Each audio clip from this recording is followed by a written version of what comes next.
நோய் அப்படின்னு நினைக்கிறதே முதல்ல நோய் இல்லை. அறிகுறிகளையே நம்ம நோய் நினைச்சிடறோம். இப்ப அரிக்குது விரல்ல, அப்போ அரிச்சா அது நோயின்றோம். அரிப்புன்றது நோய் இல்லை. உங்க ரத்தம் கெட்டு போச்சு, உங்க ரத்தத்துல அமிலத்தன்மை அதிகமாயிடுச்சு, அப்ப அரிக்குது.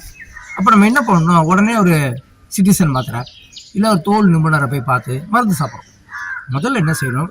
இதுக்கான பொருள், உணவுப் பொருள் என்ன, எந்த உணவுப் பொருளை தவிர்க்கணும், எந்த உணவுப் பொருளை சேர்க்கணும், எந்த உணவுப் பொருளை எப்போ சாப்பிடணும், எப்போ சாப்பிடக்கூடாது, எந்த மருத்துவத்தை தேர்ந்தெடுக்கணும், எந்த மருத்துவம் இதுக்கு உகந்தது இல்லை அப்படின்னு தெரிஞ்சுக்கணும்.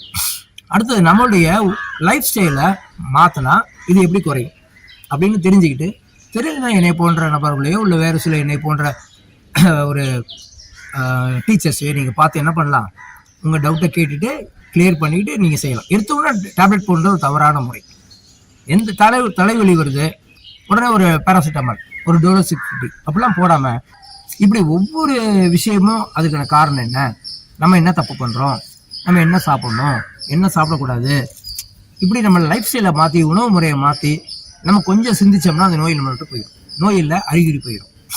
நோய்கள் மெதுவாக தான் அறிகுறியாக உள்ளதான் நோயாக மாறும்.